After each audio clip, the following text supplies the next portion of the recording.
कोशिका सेल पर IMP question top 25 MCQ. पहला है गोल्जी उपकरण में परिपक्व चेहरा है। तो जो परिपक्व चेहरा बनता है वो अवतल बनता है, अवतल टाइप से। किस कोशिकांग राइबोसोमेल आरएनए और प्रोटीन से बना है? तो जो राइबोसोम होता है उसके बीच में एमआरएनए होता है, राइबोसोमल आरएनए और प्रोटीन से बना है। तो वही राइबोसोम जो होता है वो राइबोसोमल आरएनए और प्रोटीन से बनता है। कोशिकाओं में प्रोटीन को डेस में संश्लेषित किया जाता है, राइबोसोम में संश्लेषित किया जाता है। Ribosome right answer. एकल कोशिका वाले जीवन रूपों की खोज एंटोन लेवेनहोक ने सन 1674 में की। माइटोकॉन्ड्रिया डेस में नहीं पाया जाता है। तो माइटोकॉन्ड्रिया जो है वो बैक्टीरिया में नहीं पाया जाता है, बाकी सभी में माइटोकॉन्ड्रिया पाया जाता है। ई गार्डर और एक ग्रेंडेल ने किस वर्ष लिपिड के सतह क्षेत्र की जांच करके एक सफलता हासिल की और निष्कर्ष निकाला कि कोशिकाओं के आसपास लिपिड की सतह 2 परतों की होनी चाहिए। तो ये जो खोज की गई थी ये 1925 में की गई थी कि 2 सतह पाई जाती है लिपिड की। एक पौधे में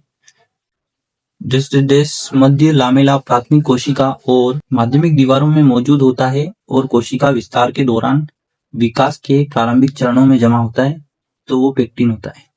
जब ग्लाइकोकेलिक्स बैक्टीरिया के कोशिका आवरण में एक ढीले आवरण की तरह होता है तो आप उसे क्या कहते हैं? हम उसे स्लाइम लेयर कहते हैं, कीचड़ की परत। सही कथन का चयन करें। सही कथन, बैक्टीरिया में माइटोकॉन्ड्रिया को न्यूक्लियस पाए जाते हैं? नहीं, माइटोकॉन्ड्रिया होते ही नहीं है, न्यूक्लियस भी नहीं होता है।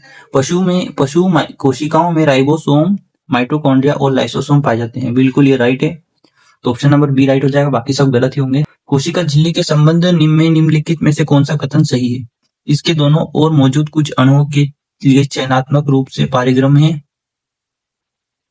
तो ये तो सही नहीं लग रहा है। पानी इस झिल्ली के आर पार निम्न में से उच्च सांद्रता की ओर भी भेजा जा सकता है। ये ऑप्शन नंबर 2 मतलब ऑप्शन नंबर बी ओनली 2 वाला राइट होगा। ल्यूकोप्लास्ट का कौन सा रूप तेल संश्लेषण और भंडारण में माहिर है और मुख्य रूप से परागकणों में कोशिकाओं की परत में पाया जाता है जो परागकणों को विकसित करते हैं?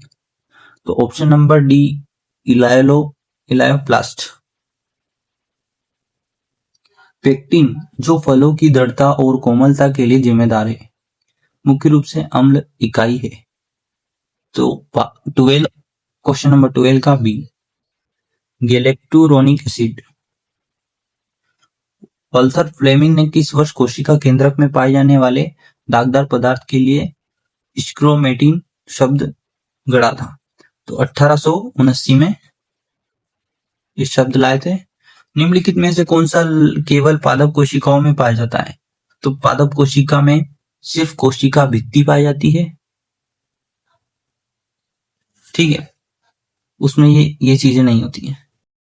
तो क्वेश्चन नंबर 14 का ऑप्शन नंबर बी पादप कोशिकाओं के सबसे बाहरी आवरण को डेस के रूप में जाना जाता है।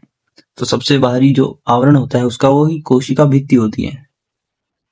Option number C. कोशिका का कौन सा भाग पोषक तत्वों को ऊर्जा में परिवर्तित करता है? पोषक तत्वों को ऊर्जा में परिवर्तित करने का काम माइटोकॉन्ड्रिया करता है। क्वेश्चन नंबर 16 का सी। एकल कोशिका या कणों का तेजी से विश्लेषण करने के लिए जिस कोशिका विश्लेषण तकनीक का उपयोग किया जाता है जब वे उभय प्रतिरोधित लवण आधारित विलयन में निलंबित होते हैं, एक या एक से अधिक लेजरों के माध्यम से प्रवाहित होते हैं, तो उसे कहते हैं प्रवाह कोशिका मिति। क्वेश्चन नंबर 17 का option number A flow cytometry. Which of the following cell division is known as reduction division? निम्नलिखित में से किस कोशिका विभाजन को न्यूनीकरण विभाजन के रूप में जाना जाता है? तो न्यूनीकरण विभाजन के रूप में असूत्री विभाजन को जाना जाता है। किस कोशिका विज्ञानी ने 1960 के दशक में विभिन्न प्रकार की कोशिकाओं में प्रोटीन प्रसंस्करण, छटाई एवं एंडोप्लाज्मिक रेटिकुलम की भूमिका व्याख्या की? तो जो है जॉर्ज पेलेड ने बताया एंडोप्लाज्मिक रेटिकुलम। को कोशिका द्रव्य के विभाजन के रूप में जाना जाता है। तो कोशिका द्रव्य विभाजन को ही कोशिका द्रव्य के विभाजन के रूप में जाना जाता है। निम्नलिखित में से कौन सा अंगक स्वयं की प्रतियां बना सकता है? स्वयं की प्रतियां बनाने का काम जो होता है वो माइटोकॉन्ड्रिया का होता है। Okay, question number 22। किस अंगक को कोशिका का डाकघर कहा जाता है? Post office. मतलब जो ऐसा अंग जो सबको कुछ ना कुछ बांटता रहता है, तो जो गाल्जी का है वो सबको पैकेजिंग देता रहता है, सबको बांटता रहता है। तो एमआरएनए से जुड़े राइबोसोम के समूह को कहते हैं पॉलीसोम। जीवित जीवों की मूलभूत संरचनात्मक इकाई कोशिका है। कोशिका जीवित जीवों की मूलभूत संरचनात्मक एवं क्रियात्मक इकाई है। जिस प्रोकैरियोटिक कोशिका का प्रतिनिधित्व नहीं करता है, तो जो शुक्राणु है वो नहीं करता है। बाकी माइक्रोप्लाज्मा, नीले हरे शैवाल और पीपीएलओ मतलब वापिस से माइक्रोप्लाज्मा, तो ये जो 3 चीज है वो प्रोकैरियोटिक कोशिकाओं में प्रतिनिधित्व करते हैं, लेकिन जो शुक्राणु है वो नहीं करता है।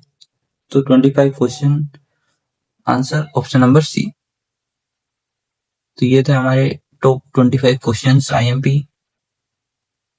मिलते हैं नेक्स्ट वीडियो में।